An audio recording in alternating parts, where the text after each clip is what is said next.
Horror stories in Hindi में आप सभी का स्वागत है। दोस्तों, अगर आप लोग इस चैनल पर नए हो तो इस चैनल को सब्सक्राइब कर लीजिए। जाकर हमारी दूसरी कहानियाँ ज़रूर देखें और सुने।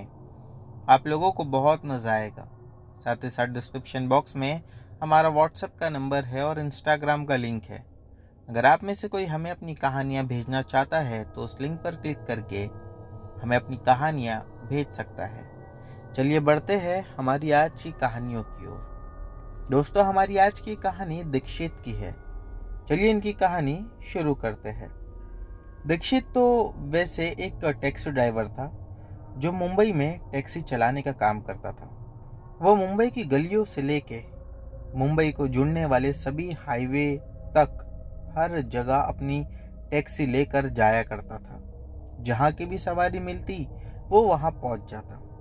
उसकी जिंदगी में बहुत ज़्यादा टेंशन था। एक दिन दीक्षित ने सोचा कि मैं आज सुबह से रात तक सवारी करूंगा और जितना भी पैसा बनाऊंगा वो सब पैसा मेरे बच्चे की स्कूल की फीस में दे दूंगा। तब उसे एहसास नहीं था कि शायद आज सुबह से लेके देर रात तक काम करने में मेरे साथ कुछ अजीब होने वाला है और वो दर्दनाक या खौफनाक चीज़ भी देर रात को ही होने वाली है। अगर वो जानता होता तो शायद वो कभी उस रात तक वहाँ काम नहीं करता। घटना पर आते हैं। वैसे तो ये बात कई साल पुरानी है, लगभग 1999-2000 के आसपास की। रात के करीब 11 बजे थे। दीक्षित ने आखिरी सवारी लेने का फैसला किया।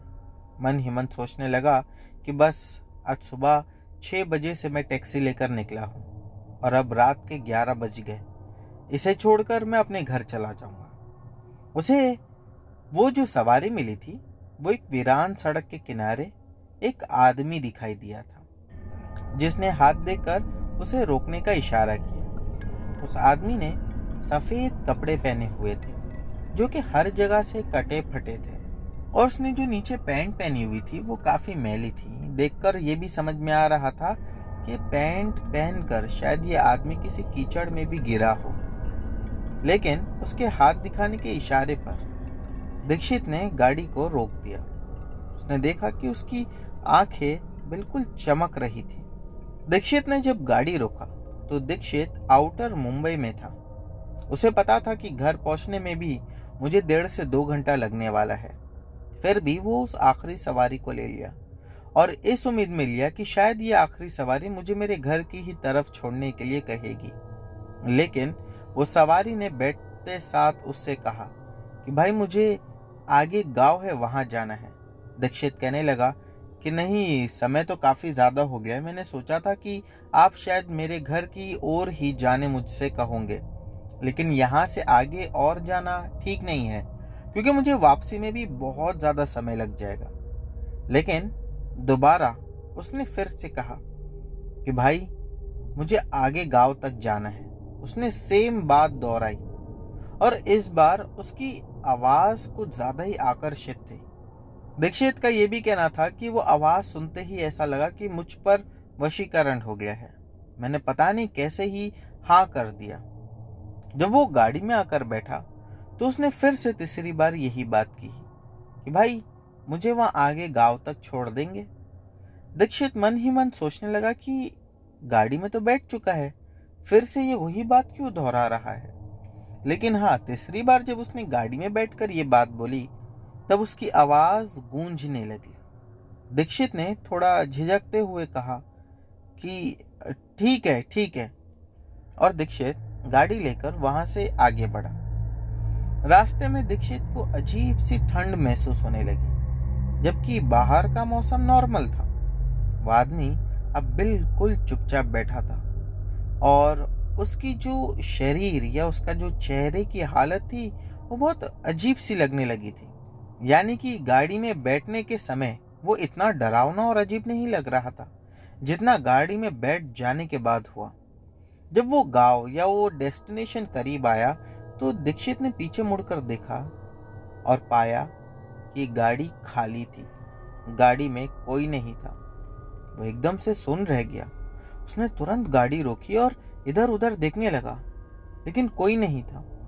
दीक्षित को अपनी आंखों पर विश्वास ही नहीं हो रहा था। वो बाहर निकलकर पीछे की ओर देखने लगा कि हो सकता है चलती गाड़ी से वो कूद गया हो, लेकिन उसे वो कहीं नहीं मिला। उस घटना के बाद दीक्षित का मन एकदम से बेचैन हो गया, लेकिन उसने खुद को समझाया कि जाने दो, हो सकता है वो भाग गया होगा, उसके पास पैसे नहीं होंगे। उसने गाड़ी वापस शहर की ओर मोड़ी। लौटते समय उसने देखा कि सड़क के किनारे अब वहीं पर जहां वो आदमी गायब हुआ था, एक औरत खड़ी हुई नजर आ रही थी, जो हाथ में लाल कलर का कपड़ा लिए हुए थी और वो उसे टैक्सी को हाथ दिखा रही थी। जैसे ही दीक्षित ने गाड़ी रोका, उसने कहा, अब मुझे स्टेशन तक छोड़ देंगे? उसने बड़ी मासूमियत के साथ पूछा था। और अकेली औरत रास्ते में, वो भी आधी रात के समय। दीक्षित बताता है कि वो समय जिस रास्ते पर मैं था वहां स्ट्रीट लाइट्स भी नहीं थी। बिल्कुल घना अंधेरा था। रास्ते के दोनों ही तरफ जंगली बड़ी बड़ी झाड़ियां उगी हुई थी। मुझे एक बार को डर लगा कि क्या पता कि कभी ऐसा ना हो कि मैं इसे मना कर दूं और कोई जंगली जानवर ही इस पर हमला कर दे।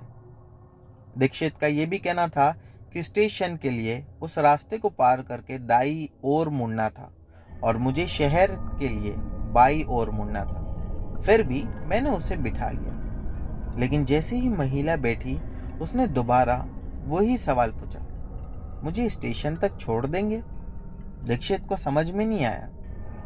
गाड़ी लेकर दीक्षित आगे बढ़ा। फिर से उसने तीसरी बार वही बात की। दीक्षित फिर से घबराते हुए बोलने लगा कि हाँ ठीक है, मैं आपको ही तो छोड़ने जा रहा हूँ। दीक्षित चुपचाप गाड़ी चला रहा था। 2 मिनट के बाद उसे अजीब सी गंध आने लगी। सोचने लगा कि ये गंध अचानक कैसे आ रही है। दीक्षित ने शीशे से देखा तो महिला का चेहरा धुंधला और अब पहले से बहुत ज्यादा डरावना लगने लगा था। उसकी आंखों से खून की धाराएं बह रही थी। डर के मारे दीक्षित ने गाड़ी को रोक दिया। उसने जैसे ही पीछे मुड़कर देखा तो पाया कि महिला गायब हो चुकी थी। अब वो काफी ज्यादा इस चीज से डर चुका था और जान चुका था कि अब पहले भी जो मेरे साथ हुआ, जो एक आदमी मिला था और फिर एक औरत, ये मेरा भ्रम नहीं, या ये दोनों चलती गाड़ी से कहीं भागे नहीं थे, बल्कि ये सच में भूत थे। दीक्षित काफी घबराया हुआ जल्दी जल्दी अपने घर की तरफ गाड़ी मोड़ा, लेकिन तब तक उसे काफी समय हो चुका था। रात के कुछ 2:30-3 बज चुके थे। दीक्षित ने तय किया कि अब वो घर पर सीधा जाएगा, लेकिन जिस रास्ते से उसे घर आना था वहां से उसका घर काफी ज्यादा लंबा था। उसने मन ही मन प्लान बनाया कि गाड़ी एक जंगल के पास से निकाल लेता हूँ, हो सकता है कि मैं जल्दी पहुंच जाऊं। वो एक शॉर्टकट भी था और उससे पहले भी दीक्षित कई बार उस रास्ते से आया गया था। वैसे तो वो जगह दिन में भी काफी सुनसान रहती थी, फिर भी दीक्षित ने हिम्मत करके उस जगह से गाड़ी को मोड़ लिया। जगह सुनसान थी और इस बार चिड़ियाओं की कुछ आवाजें भी सुनाई नहीं दे रही थी। शायद रात थी, इस वजह से चिड़ियाओं की आवाज नहीं आ रही थी। और बाहर एक अजीब सा सन्नाटा था। वो सन्नाटा ऐसा था कि जो दिल को चीर दे रहा था। उसने देखा कि सड़क के बीचों बीच कुछ लोग एक झुंड बनाकर खड़े हुए हैं। उसे लगा कि आसपास के गांव के लोग होंगे और जरूर कुछ ना कुछ हुआ रहेगा, तभी ही लोग ऐसा खड़े हैं। वो सब कुछ भूल कर गाड़ी को उनके पास जाकर रोका और फिर उसने उतर कर देखा कि वो सब के सब सफेद कपड़े पहने हुए थे और दीक्षित को ही घूरे जा रहे थे। उनके चेहरे अजीब रूप से डरावने नजर आ रहे थे। जैसे ही दीक्षित उनके और करीब गया तो दीक्षित ने देखा कि किसी के हाथ टूटे हुए हैं तो किसी के पैर, और सबके शरीर से खून जा रहा था। डर के मारे दीक्षित जल्दी से भागा और अपनी गाड़ी में बैठा और गाड़ी को पूरी तेजी से दौड़ाने लगा। लेकिन गाड़ी की हेडलाइट चलते चलते अचानक बंद हो गई। चारों ओर अंधेरा तो था ही, और हेडलाइट बंद होते ही दीक्षित को बिल्कुल से रास्ता दिखना बंद हो गया। उसे ऐसा लगा जैसे कोई उसके गले में हाथ डालने की कोशिश कर रहा है, वो भी उसकी पिछली वाली सीट से। वो चिल्लाया जोर का और भगवान को पुकारने लगा। जैसे ही उसने भगवान का नाम लिया कि वो चीजें एकदम से रुक गई। किसी तरह दीक्षित सुबह तक गाड़ी चलाकर अपने घर पहुंचा। वो कांप रहा था और उसका चेहरा सफेद पड़ चुका था। उसने अगले दिन अपनी टैक्सी को मंदिर ले जाकर वहां पुजारी जी से सारी बात करी। पुजारी जी ने टैक्सी को देखा और कहने लगे कि मैं तुम्हें एक धागा देता हूँ, वो धागा अपनी टैक्सी पर बांध दो। इस धागे की शक्ति से कोई भी भूत पिशाच तुम्हारी टैक्सी के अंदर नहीं कभी आ पाएगा। और फिर एक रक्षा कवच भी उन्होंने दिया कि इसके बाद तुम्हारा सामना कभी बुरी आत्माओं से नहीं होगा। दीक्षित वो सब लेकर खुश तो था, लेकिन वो जानता था कि शायद अगर दोबारा मैं उन आत्माओं के हाथ लग गया तो मैं बच नहीं पाऊंगा। इसीलिए उसने टैक्सी ड्राइवर की जॉब ही छोड़ने की सोची और अपनी टैक्सी को लगभग 20 दिनों तक वैसे ही खड़ा रखा और उसके बाद वो टैक्सी बेच दिया। दोस्तों, कहानी तो बहुत लंबी है, लेकिन डरावना पार्ट जो दीक्षित के साथ घटा था वो सिर्फ इतना था। मैं आपको शॉर्ट में बता देता हूँ। दीक्षित का कहना था कि जब मैंने टैक्सी को 20 दिन के बाद जिस ड्राइवर को बेचा था उसे मैंने बहुत कम दाम में वो गाड़ी बेची, और जब वो ड्राइवर ने गाड़ी लेकर कुछ 3 दिन के बाद सर्विस करवा कर जब वो पहले ही अपने यात्रा पर निकला और कोई पैसेंजर की तलाश में होगा, लेकिन तभी अचानक से उसे ऐसा महसूस हुआ जैसा कि पीछे कोई बैठा हुआ है। उसे रेयर व्यू मिरर में कोई दिखता, लेकिन जब भी पीछे पलट कर देखता तो कोई नहीं। और इसी के चक्कर में उसने जाकर एक पेड़ से गाड़ी को ठोक दी। उसका बहुत बुरा एक्सीडेंट भी हुआ, लेकिन शुक्र है कि वो बच गया था, उसे कुछ नहीं हुआ। तो दोस्तों, ये थी दीक्षित की कहानी। बढ़ते हैं अगली कहानी की ओर। दोस्तों, हमारी अगली कहानी विश्वास की है, जो कि एक छोटे से एरिया में रहता था जहां लोग सभी ऑलमोस्ट एक दूसरे को जानते थे। लेकिन उसकी जिंदगी में कुछ ऐसा था जो उसे बाकी लोगों से अलग बनाता था। वो हमेशा अजीब घटनाओं का शिकार होता रहता था। कई बार उसने कई सारे लोगों को दिखाया, लेकिन कहीं से भी उसे उस चीजों का कोई समाधान नहीं मिला। विश्वास का जो घर था वो बाहर के इलाके में पड़ता था, यानी जहां पर सब लोग रहते थे उससे थोड़ी ही दूरी पर उस एरिया के आउटर में उसका घर था। और काफी वो पुराना सा घर था जो उसके दादा परदादा से उसको विरासत में मिला था। बचपन से ही उसे इस घर में अजीब घटनाओं का सामना करना पड़ता था। कभी दरवाजे खुद ब खुद बंद हो जाते थे, तो कभी किसी अनजानी छाया का एहसास होता था। उसकी माँ ने तो इसे उसकी कल्पना कहकर टाल दिया था, लेकिन विश्वास को पता था कि कुछ तो है जो गलत है। इसीलिए दोस्तों, इस घटना को मैं आप लोगों को विस्तार से बताता हूँ। जब वो छोटा था, बचपन की बात है, एक बार जब वो अकेला 10 साल का होगा, उसने अपने कमरे में रात को किसी के रोने की आवाज सुनी। उसने सोचा कि हो सकता है ये मेरी माँ की ही आवाज हो और वो किसी बात पर दुखी होगी। जब वो बाहर आया तो उसने देखा कि माँ और पिताजी गहरी नींद में सो रहे थे। डर के मारे वो वापस अपने बिस्तर पर चला गया और पूरी रात जागता रहा। ये पहली घटना थी जिसने उसके मन में डर की एक लेयर बना दी थी। धीरे धीरे ऐसी घटनाएं उसके साथ घटना एकदम आम सी बात हो गई थी। कभी बाथरूम में नल अपने आप खुल जाता, तो कभी रात को उसके कमरे की खिड़की पर किसी के खुरचने की आवाज सुनाई देती। कई बार तो ऐसा लगता कि जो बिस्तर पर वो सो रहा है, उसी बिस्तर को किसी ने नीचे से पूरा समेट लिया है, यानी जमीन में से हाथ निकलकर किसी ने उसे बिस्तर समेत जकड़ लिया हो। उसकी हालत तो खराब हो ही रही थी डर की वजह से। फिर वो बड़ा होता गया और कॉलेज में चला गया। कॉलेज के बाद विश्वास को नौकरी के लिए दूसरे शहर जाना पड़ा। वहां उसने एक पुरानी इमारत में किराए पर एक मकान लिया। वो बिल्डिंग काफी सुनसान इलाके में थी और ज्यादा लोग यहाँ रहना पसंद भी नहीं करते थे। मकान मालिक ने उसे पहले ही वार्निंग दे रखी थी, रात में खिड़कियां बंद रखना और अजनबियों से बात मत करना। एक रात जब वो ऑफिस से देर से लौटा तो उसने देखा कि कमरे की खिड़कियां खुली थी, जबकि वो सुबह उसे बंद करके ही गया था। विश्वास का कहना यह भी था कि मैं खिड़कियां खोलता ही नहीं था। मैं खिड़कियां ऑलमोस्ट बंद ही रखता था।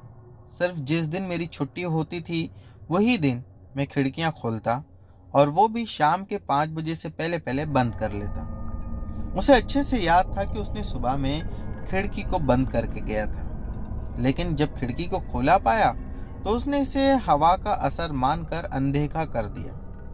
लेकिन जैसे ही उसने बत्ती बंद की और सोने की कोशिश की, उसे कमरे में से किसी के चलने की आहट बिल्कुल साफ सुनाई दी। वो एकदम से चौंक गया और मोबाइल की टॉर्च जलाई। कुछ नहीं था, लेकिन जैसे ही वो वापस लेटा उसने अपने कानों के पास एक धीमी आवाज सुनी। वो आवाज कुछ तो कह रही थी, लेकिन भाषा कुछ अलग थी। वो काफी ज्यादा डर गया। उसने सोचा कि क्यों ना वो अपने ऑफिस के कलीग को फोन लगाए। ये बात 2009 दिसंबर की चल रही थी। उसका कलीग भी फोन उसका उठा नहीं रहा था। हो सकता है कि वो भी सो गया होगा। वो डर के मारे अपने आप को ही उस कमरे में बंद कर लिया और ये सोचने लगा कि बस कैसे भी सुबह हो जाए और मैं यहाँ से निकलूं। डर के मारे उसका शरीर भी कांप रहा था। उसने हिम्मत जुटाई और फिर दोबारा से अपने दोस्त को फोन लगाया। इस बार भी उसका दोस्त फोन नहीं उठाया। वो धीरे धीरे डरते डरते कमरे के बाहर निकलने की कोशिश करने लगा, क्योंकि कमरे में अब उसे घुटन महसूस हो रही थी। और फिर वो पूरी ताकत लगाकर उस कमरे से बाहर आखिरकार भाग गया। पूरी रात उसने बाहर के लॉन में बिताई। अगली सुबह उठकर वो ऑफिस गया। वहां जाकर उसने अपने दोस्तों को सारी बात बताई, और जो उसका एक बहुत करीबी दोस्त था उसे बचपन से लेकर जवानी तक हुई सारी घटना के बारे में बताया।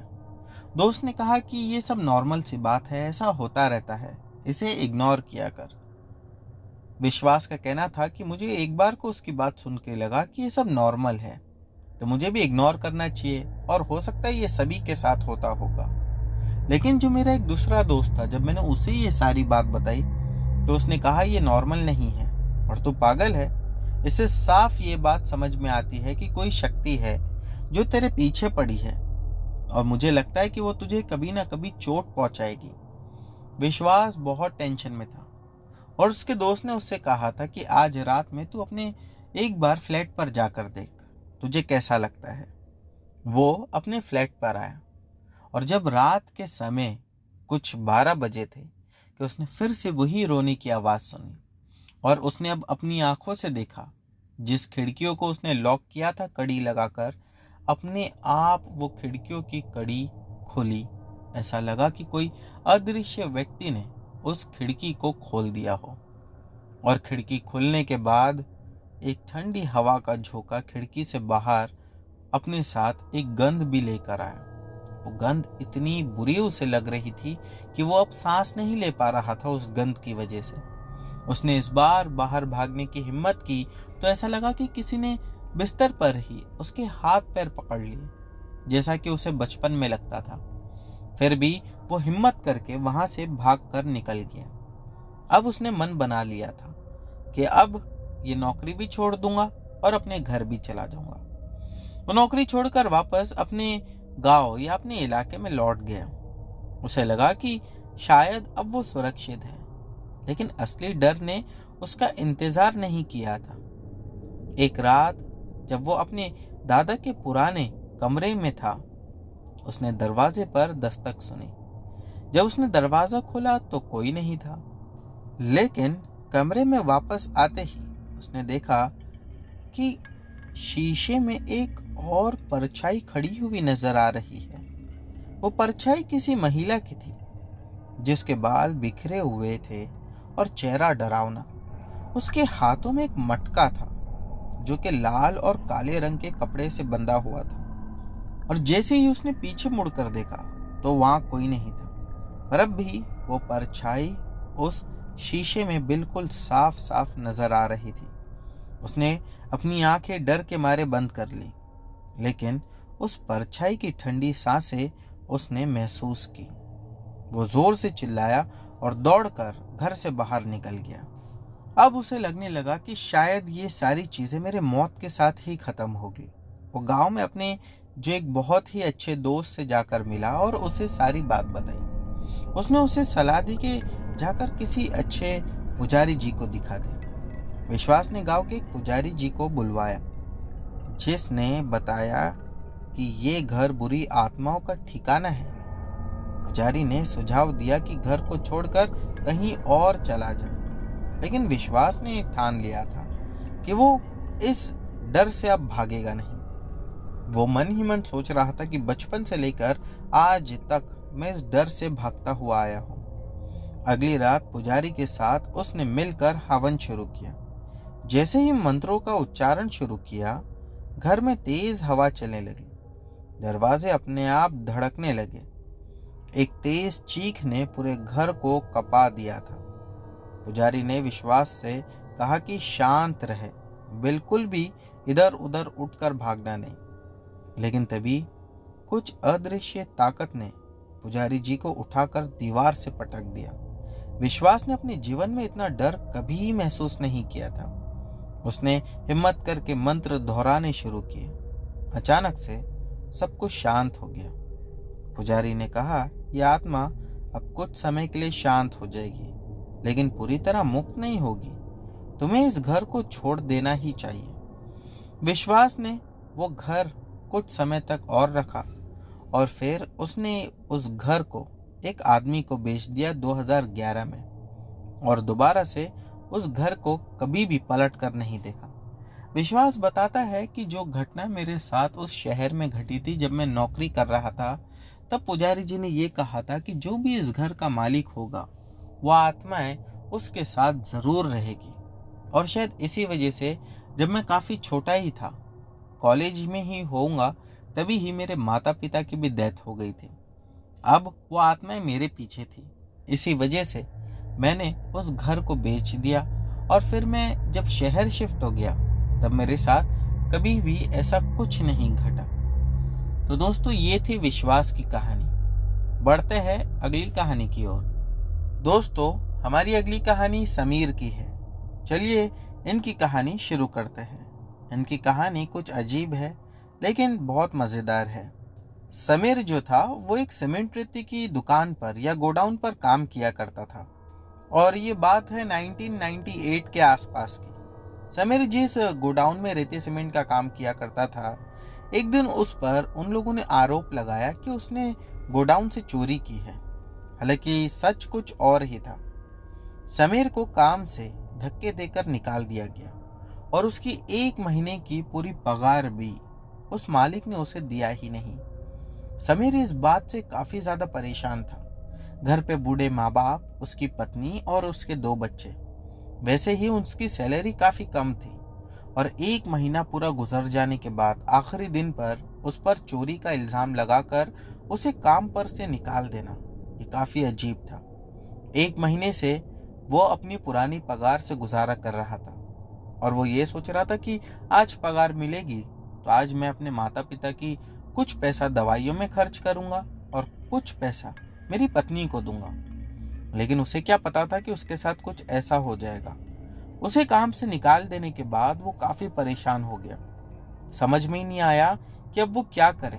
वो हर जगह काम के लिए परेशान था और ढूंढ रहा था। फिर उसे एक जगह काम मिला, लेकिन काम कुछ अजीब सा था। उसे एक पुराने से कब्रिस्तान का केयरटेकर के रूप में काम मिला, या फिर वॉचमैन कह लीजिए। समीर ने कहा कि कब्रिस्तान में वॉचमैन की क्या जरूरत है, और मैंने तो कभी भी नहीं देखा कि कब्रिस्तान में वॉचमैन होता है। तभी जिसने उसे उस काम के बारे में बताया था उसने उससे कहा कि हाँ, बात तो सही है, क्योंकि बहुत सारे कब्रिस्तान हैं जहाँ वॉचमैन नहीं होते। कब्रिस्तान से कौन क्या ही चोरी कर लेगा, लेकिन जिस जगह तुम्हें नौकरी लगनी है वो जगह जंगल को लगकर है और वो कब्रिस्तान इस इलाके से बाहर है। इसी वजह से जब भी किसी मुर्दे को वहां दफनाया जाता है तो वहां पर जंगली जानवर कई बार आकर उसे खाने की कोशिश करते हैं। हालांकि अब तक तो ऐसी एक भी घटना हुई नहीं, लेकिन फिर भी चौकन्ना रहने की जरूरत है। समीर मन ही मन अपने आप से सवाल करता रहा कि क्या मुझे ये काम करना चाहिए या नहीं करना चाहिए। समीर ने अपने दोस्त से पूछा तो उसके दोस्त ने भी उसे समझाया कि ये काम ले ले, इतना दिक्कत नहीं है ये काम में। लोगों को सिर्फ ये डर है कि कभी कोई जंगली जानवर वहां कुछ हमला ना कर दे किसी डेड बॉडी पर, और ऐसा कभी हुआ नहीं, ना ही शायद कभी होगा। समीर ने उसकी बात मान ली और वो काम को ले लिया। जैसा मैंने आपको बताया कि वो कब्रिस्तान घने जंगल के किनारे पर था। वहां का माहौल हमेशा रहस्यमय लगता था और कब्रिस्तान में एक अजीब सी ठंडक रहती थी। दिन के समय भी वहां अजीब सी खामोशी थी। शायद वो गांव के लोगों से काफी दूर था या जंगल के किनारे था इस वजह से। और रात को तो वो जगह मानो ऐसी लगती थी जैसा उस जगह में किसी ने जान डाल दी हो। कब्रिस्तान ऐसा लगता कि जिंदा हो गया है। पहले दिन समीर ने काम शुरू करते समय जितनी भी कब्र थी सबको देखा और फिर वहां पर जो एक पुराने चौकीदार थे उनसे पूछा, काका क्या यहाँ सच में भूत प्रेत होते हैं? काका ने हंसते हुए जवाब दिया, अगर दिल मजबूत है तो यूं मानो कि कोई भूत प्रेत नहीं होता, लेकिन यहाँ कई लोगों ने अजीब चीजें देखी है। समीर उनकी बात सुनकर बिल्कुल चुप हो गया। फिर वो वहां काम पर लग गया। स्टार्टिंग के कुछ दिन तो बिल्कुल नॉर्मल रहे। समीर ने कब्रों की सफाई की, पुरानी दीवारों पर जमी काई हटाने लगा और पूरी जगह को थोड़ा सा ठीक करने की कोशिश की। लेकिन फिर उसके बाद कुछ अजीब घटनाएं शुरू हुई। एक रात जब वो चौकी में सो रहा था, उसे लगा कि कोई उसके दरवाजे के बाहर चल रहा है। उसने सोचा कि ये शायद कोई जानवर होगा। वैसे भी उसने जंगली जानवरों के बारे में सुन ही रखा था। लेकिन जब उसने दरवाजा खोला तो बाहर कुछ भी नहीं था। जमीन पर जूते के गीले निशान नजर आ रहे थे और काफी ज्यादा ऐसा लग रहा था कि जो भी यहाँ से जूता पहनकर गया वो वजनी था, क्योंकि मिट्टी में वो गीले जूते के निशान बहुत गहरी छाप छोड़े हुए थे और वो निशान कब्रों की ओर जाते हुए दिख रहे थे। उस समय तो वो जल्दी से अपनी चौकी में दोबारा चला गया और दरवाजा बंद कर दिया। अगले दिन उसने एक पुरानी कब्र को ठीक करने की कोशिश की। जैसे ही उसने मिट्टी हटाई, उसे अंदर से एक गुड़िया मिली। वो गुड़िया खून के धब्बों से सनी हुई थी। समीर ने डरते हुए उसे दूर फेंक दिया, लेकिन उस रात उसे सपने में वही गुड़िया दिखाई दी। अब वो काफी ज्यादा डर चुका था और उसने पहले तो ये सोचा कि उस नौकरी को ही छोड़ दूंगा, लेकिन उसके पास पहले से ही कोई ऑप्शन नहीं था, क्योंकि गांव में हर जगह उसका नाम खराब हो चुका था। वो फिर भी वहां डटा रहा। एक रात जब वो कब्रिस्तान के अंदर राउंड लगा रहा था, उसे किसी के गाना गाने की आवाज सुनाई दी। आवाज एकदम धीमी और काफी आकर्षित लग रही थी। उसने टॉर्च की रोशनी में चारों ओर देखा, लेकिन कुछ नहीं था। जब वो वापस मुड़ा तो उसने देखा कि एक कब्र के पास एक औरत खड़ी हुई है। उसकी सफेद साड़ी हवा में उड़ रही थी, लेकिन वहां कोई हवा थी ही नहीं। समीर ने हिम्मत जुटाकर उससे पूछा, कौन है वहां? कौन हो तुम? लेकिन औरत बिना कुछ कहे कहीं हवा में ही गायब हो गई। समीर उसे देखकर वहीं चक्कर खाकर गिर गया। थोड़ी देर बाद उसे होश आया और वो दोबारा से अपनी चौकी की ओर भागा। वो अब इन चीजों से काफी परेशान था कि ये सब क्या हो रहा है, लेकिन फिर भी वो अपना समय वहां बिता रहा था। उसे पैसों की बहुत ज्यादा जरूरत थी। सबसे डरावनी घटना तो कुछ उसके साथ अभी होना बाकी थी। एक बारिश की रात थी समीर चौकी में बैठा था। अब अचानक सभी लाइटें बंद हो गई। उसने सोचा कि ये बिजली का कोई मसला होगा, लेकिन तभी उसे बाहर किसी के चिल्लाने की आवाज सुनाई दी। वो टॉर्च लेकर बाहर निकला और देखा कि एक कब्र से धुआं उठ रहा है। जैसे ही वो करीब गया, उसने देखा कि कब्र की मिट्टी अपने आप हिल रही है, जैसे कोई अंदर से बाहर आने की कोशिश कर रहा है। डर के मारे उसके पैर कांपने लगे, उसकी सांसें तेज हो गई। वो पीछे हटने लगा, तभी उसने अपनी पीठ पर किसी का हाथ महसूस किया, जो शायद उसे पीछे नहीं हटने देना चाह रहा था। उसने मुड़कर देखा तो वहां कोई नहीं था, लेकिन कुछ दूरी पर उसने एक परछाई को पेड़ के नीचे खड़ा हुआ देखा। वो परछाई धीरे धीरे उसकी ओर बढ़ते हुए कहीं हवा में ही पुरानी परछाई की तरह गायब हो गई। समीर इन सब चीजों से डरा सहमा तो था ही। वो फिर से खुद को चौकी में डालकर लॉक कर लिया। अगले दिन समीर ने काका से सारी घटना के बारे में बात की। काका ने बताया कि ये कब्रिस्तान 100 साल से भी ज्यादा पुराना है और यहाँ कई घटनाएं होते रहती हैं। उन्होंने ये भी कहा कि यहाँ एक लड़की को जिंदा दफनाया गया था बहुत साल पहले। वो अपने परिवार से अलग जा रही थी, इसीलिए समाज ने उसे पापी कहकर मार दिया। उसकी आत्मा अब भी यहीं भटकती है। समीर ने सोचा कि यह सिर्फ एक कहानी होगी, लेकिन उस रात जब उसने सपने में उसी लड़की को देखा तो वो कांप गया। लड़की ने उससे कहा, तूने मेरी गुड़िया क्यों फेंक दी? समीर को अब समझ में आया कि ये कौन सी गुड़िया की बात कर रही थी। समीर उठा और उठकर जल्दी से अपने घर भागा। मन तो बना ही लिया था कि अब दोबारा यहाँ नहीं आऊंगा, लेकिन घर जाने के बाद जब घर की हालत देखा तो उसने बिल्कुल से सारी चीजें बदल ली। घर वालों ने उससे पूछा कि कैसे आना हुआ, तो उसने कहा बस याद आई तो मिलने आ गया, थोड़ी देर के लिए, अब वापस भी चले जाऊंगा। और फिर वो वहां से रोता हुआ वापस लौट गया। फिर कुछ 2-4 दिन बीते थे कि एक रात समीर ने हिम्मत की और उस लड़की की कब्र के पास जाकर माफी मांगा, क्योंकि उसे रोजाना कुछ वैसे ही डरावने सपने आ रहे थे। उसने वो गुड़िया भी वापस ला दी और उसे कब्र पर रख दी। जैसे ही उसने ऐसा किया, पूरा के पूरा कब्रिस्तान कांपने लगा। उसने देखा कि सभी कब्रों से अब धुआं उठ रहा है और चीखने चिल्लाने की आवाजें आने लगी। डर के मारे उसने भागने की कोशिश की, लेकिन उसका रास्ता किसी अदृश्य ताकत ने शायद रोक कर रखा था, जिस वजह से वो भाग नहीं पा रहा था। तभी काका वहां पहुंचे और उन्होंने जोर से आत्माओं को चिल्लाया। फिर वो कुछ पढ़ने भी लगे, जो समीर के समझ के बाहर था, जिसके बाद समीर वहां से पीछे हटा। इस घटना के बाद समीर ने वहां पर अब पक्का नौकरी छोड़ ही दी, क्योंकि उसने अब ठान लिया था, चाहे कुछ भी हो जाए, लेकिन अब यहाँ नहीं आऊँगा। उसके बाद वो दूसरे शहर में जाकर कई दिनों तक नौकरी ढूंढता रहा और फिर उसे नौकरी लगी। समीर बताता है कि ये घटना को तो कई साल हो चुके हैं, लेकिन आज भी अगर मैं किसी कब्रिस्तान के पास से गुजर जाता हूँ तो मेरी पुरानी यादें ताज़ा हो जाती हैं। तो दोस्तों, ये थी समीर के साथ घटी एक घटना, जो कि हमने एक वेबसाइट से ली थी। बढ़ते हैं अगली कहानी की ओर। दोस्तों, हमारी अगली कहानी हर्षिद ने भेजी है। चलिए इनकी कहानी शुरू करते हैं। मेरा नाम हर्षिद है और मैं महाराष्ट्र के पुणे ज़िला से हूँ।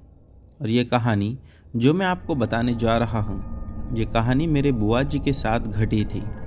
तो आज से तकरीबन 16 साल पहले, जब मेरे पापा और मेरी बुआ जी, मेरी दादी जी और मेरे दादाजी और बाकी भाई बहन के साथ एक गांव में रहा करते थे।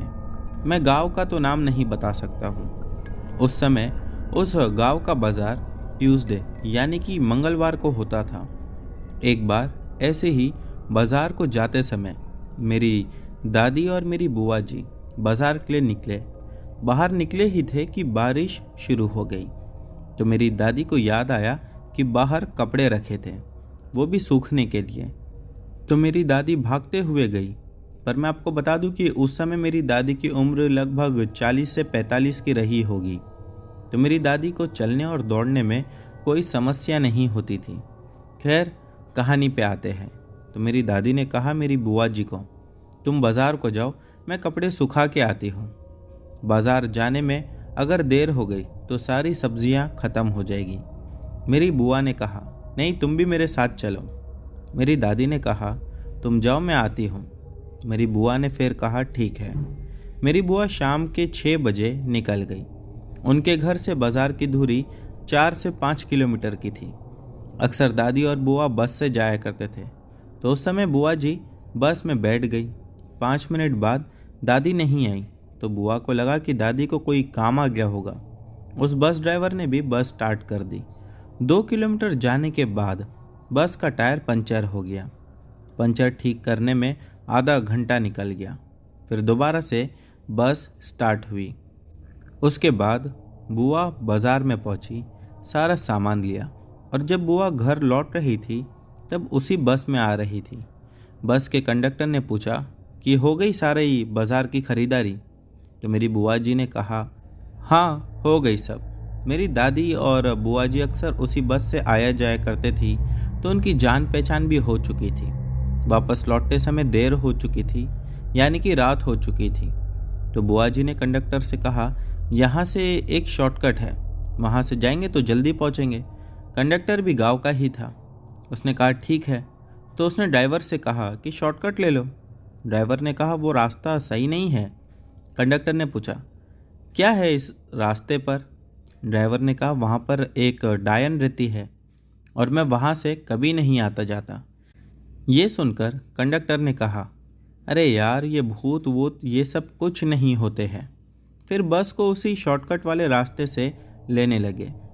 जैसे ही शॉर्टकट वाले रास्ते पर बस अंदर गई तब रात के कुछ 9:30 बजे के आसपास का टाइम हो रहा होगा। अंधेरा भी काफ़ी ज़्यादा था।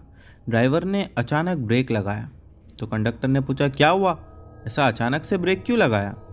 वो बोलने लगा, रास्ते के बाजू में एक औरत खड़ी है। ड्राइवर ने कहा, यह रास्ता वैसे तो सही नहीं है और इतनी रात गए ये औरत यहाँ क्या कर रही है? कंडक्टर ने कहा कि शायद हो सकता है इसे कोई लिफ्ट नहीं दे रहा होगा, चलो हम इस औरत को लिफ्ट देते हैं। बस ड्राइवर डर रहा था। कंडक्टर ने उसे हिम्मत दी। बस में तब भी और भी कुछ लोग थे जो कि हमारे ही गांव के थे। उस औरत के पास जब बस रुकी तो वो औरत बस के पास आई। कंडक्टर ने बस का दरवाज़ा खोला तो कंडक्टर ने उससे पूछा कि तुम यहाँ क्या कर रही हो? उसने कुछ नहीं कहा। फिर से पूछा। वो बोलने लगी कि मुझे अंदर तो आने दो। उसका ये जवाब सुनकर कहीं ना कहीं ड्राइवर समझ चुका था और इसीलिए ड्राइवर उतने में ही बस को तेज़ गति से भगाया। वो औरत भी बस के पीछे ही भाग रही थी। ये देखकर वहाँ बैठे सभी लोग डर गए और वो औरत भागते हुए ही कहने लगी कि मला टिकट पाहिजे। ये सुनकर वो कंडक्टर बेहोश हो गया। दरअसल वो औरत मराठी में कह रही थी कि मुझे टिकट चाहिए। और फिर देखते ही देखते उस ड्राइवर ने बस को उस रास्ते से पार करा दिया और वो औरत भी पता नहीं कहीं गायब हो गई। उसके बाद में ये बात मेरी दादी को पता चली तो दादी ने कहा कि वहाँ से दोबारा कभी मत आना जाना। उसी जगह पर उस औरत की डेथ हुई थी, यानी कि उस औरत की मौत एक गाड़ी से टकराकर उसी जगह पर हुई थी। तो दोस्तों, ये थी मेरी बुआ के साथ घटी एक सच्ची घटना। दोस्तों, उम्मीद करता हूँ कि ये घटना आप लोगों को पसंद आई होगी। अब बढ़ते हैं हमारी अगली घटना की ओर, जो कि बहुत ही ज़्यादा डरावनी और दर्दनाक है। दोस्तों, हमारी अगली कहानी मज़ेदार है। चलिए कहानी शुरू करते हैं। बात आज से कुछ 40-45 साल पहले की है, जब मेरा जन्म भी नहीं हुआ था। मेरी फैमिली का टेक्सटाइल का बिजनेस था, यानी कि मिल थी। सब भाई और कज़िन मिल के धंधा संभालते थे। हमारे पास एक मीडियम साइज़ का टेम्पो ट्रक था जो माल सामान लाने और डिलीवरी करने के लिए यूज़ किया जाता था। नॉर्मली ड्राइवर ही डिलीवरी करते थे, लेकिन एक रात को अर्जेंट डिलीवरी और बड़ा ऑर्डर मिला कपड़ों का। इसीलिए मेरे छोटे चाचा, जो कि मेरे पापा से 2 साल छोटे हैं, वो भी पहली बार उस ड्राइवर के साथ उसके बाजू में पैसेंजर सीट पर बैठकर डिलीवरी करने निकल पड़े। पीछे सामान भर के शटर डाल के लॉक कर दिया था और फिर वो दोनों ही वहाँ से निकल पड़े। गुजराती गाना लगाकर वो मज़े से आगे बढ़ते जा रहे थे। एक बात आप लोगों को और बता दूं कि हम मुंबई में रहते थे और डिलीवरी थी गोवा में। रास्ते से जाना था और रात को करीब 10 बजे उन लोगों ने अपना सफ़र शुरू किया था। ठंडी का महीना चल रहा था, थोड़ा थोड़ा रास्ते में फॉग भी मिल रहा था। और आप में से लोग जानते ही होंगे कि ठंडियों के महीने में अक्सर ही रात में फॉग काफ़ी ज़्यादा मिलता है। 1-1.5 घंटे में वो दोनों सिटी एरिया से बाहर निकल गए थे। तब ज़्यादा हाईवेज़ नहीं थे। इतने सालों पहले जो हाईवे थे वो भी बराबर से बने हुए नहीं थे, या यूँ कहिए कि हाईवे और कच्ची सड़कों में फ़र्क पता ही नहीं चलता था। अब आया Mumbai city and Goa city के बीच का जंगल, यानी कि गांव का कच्चा पक्का ऐसा कुछ रास्ता था। यहाँ कभी कभी पतली सड़कें भी होती थी तो कभी कच्ची सड़कें मिलती थी। स्ट्रीट लाइट्स कभी होती तो कभी नहीं। कभी कभी रास्ता खराब और जंगलों के बीच में से गुजरता हुआ होता था। माहौल तो एकदम ही मानो किसी भूतिया पिक्चर से कम का नहीं था। फिर यही कुछ 2:30 या 3 बजे होंगे, तभी जंगल का रास्ता दोबारा शुरू हुआ। उन्होंने सोचा, अरे ये तो बहुत बेकार रास्ता है, कितना पथरीला और आजू बाजू जंगल, चारों ओर घना अंधेरा और सड़क भी बहुत पतली सी थी। अगर इस तरह एक ट्रक पास हो रही है तो दूसरी ट्रक मानो वहाँ से जा ही नहीं सकती। ये लोग सोचने लगे कि पता नहीं ये सड़क कब ख़त्म होगी और हमें अच्छी सड़क मिलेगी। तभी कच्चे और पथरीले रास्ते की वजह से ट्रक स्लो चल रहा था। वो ड्राइवर यही कुछ 20-30 की स्पीड में होगा। उबड़ खाबड़ रास्ता था और उस अंधेरे में उस ट्रक की हेडलाइट भी मानो ठीक तरीके से काम नहीं कर रही थी, यानी कि उस हेडलाइट की रोशनी में रास्ता साफ नहीं दिख रहा था। जैसा कि आप सब जानते होंगे, जब ट्रक पथरीले रास्ते पर चलती है और हिलती है तो आगे का रास्ता भी कुछ वैसा ही दिखता है, जैसा मानो ब्लर जैसा दिखता है। और फॉग भी वहाँ पर उस रास्ते पर काफ़ी ज़्यादा था। एक बात ये भी बता दूँ कि वो फॉग हेडलाइट को और भी ज़्यादा कमज़ोर कर रहा था आगे का रास्ता देखने में। तभी मेरे चाचा ने यही कुछ 40-50 मीटर दूर देखा कि सड़क के बीचों बीच आगे की ओर एक सफ़ेद कपड़े में कोई चल रहा है। अब ये व्यक्ति कुछ अजीब सा लग रहा था।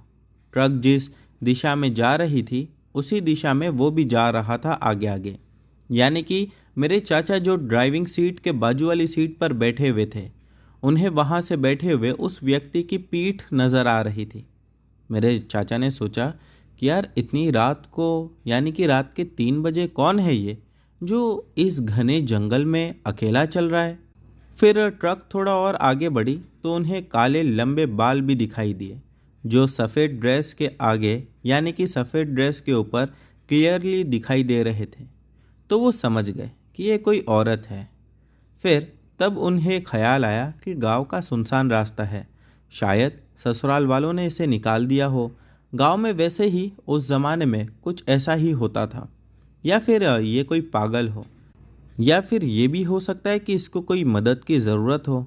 काफ़ी सारे ख्याल मन में आने लगे। उन्होंने ड्राइवर को बोला, काका ज़रा हॉर्न मारो ताकि ये औरत थोड़ी सावधान हो जाए। काका ने बहुत हॉर्न मारा। औरत वैसे ही बिना मुड़े या हटे वहीं चली जा रही थी और आगे बढ़ते ही जा रही थी। फिर ड्राइवर ने स्पीड बढ़ाई, 30 से 40, 40 से 50, बल्कि 50 से 70 तक उस पथरीले रास्ते पर स्पीड बढ़ाई कि भाई नज़दीक जाए तो शायद ये भैरी सुन ले। लेकिन उन्हें क्या पता था कि आगे क्या होगा। उन्होंने देखा कि 60-70 किलोमीटर की स्पीड पर भी वो औरत अब भी उतनी ही दूर दिखाई दे रही थी, यानी कि वो औरत नज़दीक दिख ही नहीं रही थी। जितनी तेज़ गति से स्पीड को बढ़ा रहे थे वो उसी ट्रक से आगे 40-50 मीटर की दूरी पर ही दिखती। ये देख के चाचा इतना डर गए कि मानो उनका शरीर कांपने लगा और सर दर्द से फटने लगा। सुनी सुनाई बातें तो खैर ठीक थी, लेकिन ऐसा उन्होंने अपनी आंखों से पहली बार देखा था। वो ज़ोर ज़ोर से हनुमान चालीसा का जाप करने लगे। हम ब्राह्मण लोग हैं, इसीलिए हनुमान चालीसा भी बाय हार्ट याद थी। अब चाचा वापस हक्के बक्के रह गए। उन्होंने ड्राइवर से पूछा कि ये क्या था यार। ड्राइवर ने कहा, मालिक मैं तो आए दिन ऐसा सब देखता रहता हूँ और काफ़ी किस्से भी सुने हैं मैंने और दूसरे ट्रक वालों ने, लेकिन मैं पहले से ही बता के डराना नहीं चाहता था आपको। ये एक आत्मा थी जिसका कुछ इलाका होता है, एक निश्चित समय और जगह पे ही वो दिखाई देती है, या फिर उस जगह पर जहाँ इनको मारा गया हो या इनके साथ कुछ गलत हुआ हो, फिर वो नहीं दिखते हैं। हाँ, एक बात हमेशा याद रखना, कभी ना तो ट्रक रोकना, ना ही इनकी मदद करने के लिए नीचे उतरना, वरना जान चले जाएगी। इस स्टोरी को चाचा ने मुझे 10 साल पहले बताया था। और दोस्तों, ये एक सच्ची घटना है। ये घटना जिन्होंने हमें भेजी है उनका नाम यश है। तो दोस्तों, आज के लिए बस इतना ही। उम्मीद करता हूँ कि आज की सभी कहानियाँ आप लोगों को पसंद आई होगी। दोस्तों, इनमें से जो भी कहानी आप लोगों को अच्छी लगी हो उसके बारे में नीचे कमेंट सेक्शन में लिखना मत भूलना। और हाँ, चैनल पर नए हो तो बिना सब्सक्राइब किए मत जाना। मिलते हैं हमारी अगली वीडियो में।